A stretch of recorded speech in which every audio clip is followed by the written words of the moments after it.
Olá pessoal, tudo bem? Sejam muito bem-vindos a mais uma análise visual aqui com a gente. Hoje a gente vai direto ao ponto e focar exclusivamente nas leis, nos artigos e nos procedimentos jurídicos que envolvem o reconhecimento de paternidade e maternidade aqui no Brasil. Sabe, é fundamental a gente entender direitinho como a nossa legislação protege aquele que é um direito básico de qualquer pessoa, o direito de conhecer a sua própria história. Então, vamos lá! E para começar, eu já lanço aquela pergunta clássica que milhares de cidadãos enfrentam. Afinal, o pai é mesmo obrigado a fazer o exame de DNA? Será que a lei brasileira pode forçar alguém a fazer um teste genético? Olha, a resposta tem umas nuances bem fascinantes e impactos legais muito severos, viu? É exatamente isso que a gente vai desvendar agora. Rapidamente, só para a gente se organizar, este é o nosso roteiro de hoje. O direito ao reconhecimento, como solicitar o exame, a recusa do teste, casos de pais falecidos e, por fim, as consequências legais. Entrando no nosso primeiro ponto, o direito ao reconhecimento, que é, na verdade, o direito fundamental de conhecer as próprias origens. Gente, todo e qualquer cidadão brasileiro tem o direito absoluto de ter as suas origens reconhecidas e documentadas, tá?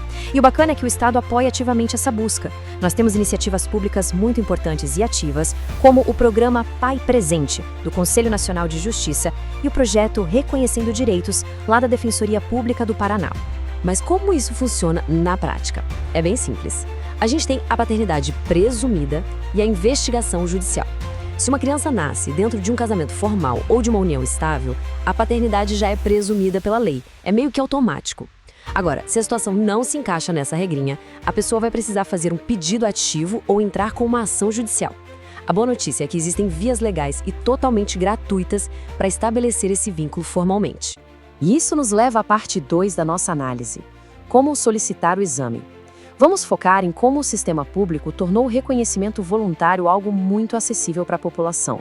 O Estado ofereceu hoje 2 tipos principais de testes de DNA, que, aliás, são super indolores, feitos só com a coleta de saliva. Nós temos o teste Duo, que analisa só o material genético da criança e do suposto pai que está buscando reconhecimento, e temos o teste Trio, que é disparado o mais comum, onde a análise inclui a criança, a mãe já registrada e o suposto pai. Esse último acaba oferecendo um pareamento genético bem mais completo. O passo a passo para pedir o exame é super direto. Primeiro, basta reunir os documentos básicos: RG, CPF, comprovante de residência e certidão de nascimento. Segundo, procurar a Defensoria Pública da região presencialmente ou acessar plataformas online, tipo o Portal Luna. E terceiro, é só fazer o agendamento e a autorização. Simples assim. E o melhor, todo esse suporte jurídico e laboratorial é feito de graça, sem a cobrança de nenhuma taxa. Bom, antes da gente entrar na parte mais polêmica e nas complexidades dos processos judiciais, eu queria pedir um favorzinho rápido. Por favor, não esqueçam de dar um like, se inscrever aqui no canal, comentar e compartilhar. Esse engajamento de vocês é exatamente o que ajuda a gente a crescer e a espalhar esse conhecimento jurídico vital para quem realmente precisa. Dá essa força aí. Legal, voltando ao assunto. Vamos para a parte 3, a recusa do teste. O que acontece quando o suposto pai simplesmente cruza os braços e se recusa a cooperar?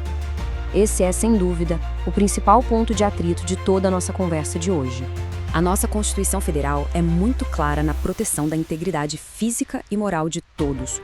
Ou seja, ninguém, absolutamente ninguém, pode ser fisicamente forçado a passar por um procedimento médico contra a vontade. A polícia não vai arrastar a pessoa até um laboratório, a força física é proibida. Mas, e tem um grande mais aí, recusar o teste aciona imediatamente uma resposta duríssima da nossa legislação. Prestem muita atenção nisso aqui. A Lei 2004 de 2009 e a famosa súmula 301 do Superior Tribunal de Justiça, o STJ, são totalmente categóricas.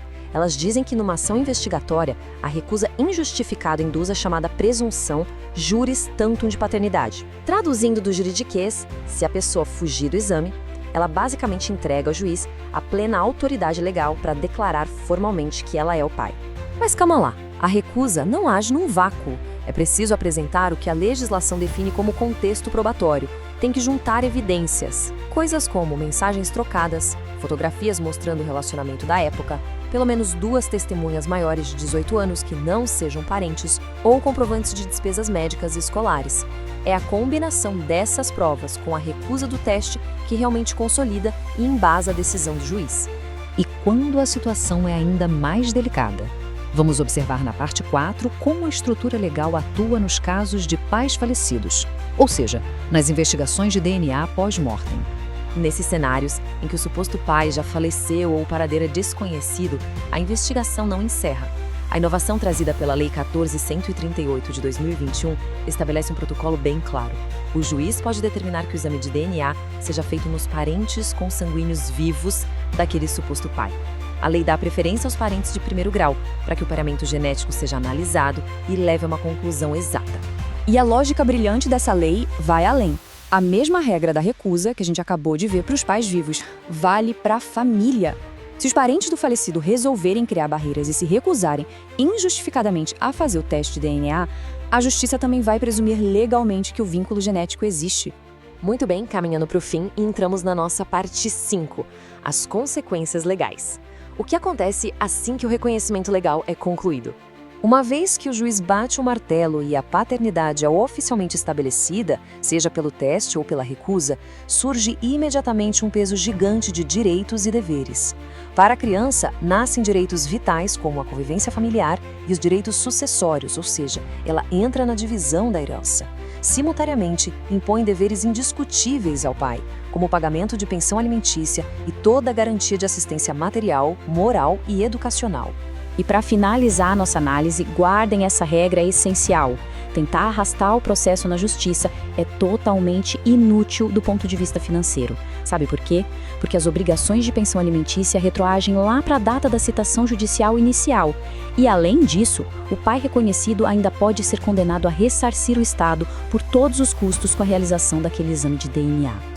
Bom, pessoal, a gente vai ficando por aqui. Muito obrigado mesmo a todo mundo que acompanhou a nossa explicação sobre um tema tão importante, cheio de detalhes até o final. Olha só, se alguém precisar de uma orientação jurídica mais específica, nós deixamos um link de contato de um advogado fixado aí nos comentários, tá bem? E não deixem de explorar a biblioteca aqui do canal. Lá tem vários vídeos que com certeza podem te ajudar a esclarecer mais dúvidas. Para encerrar, eu deixo essa reflexão com vocês. Sabendo de todo esse rigor processual da nossa legislação, até que ponto a biologia e as nossas leis definem de forma inseparável o que realmente significa ser família. Um grande abraço para todo mundo e até a próxima!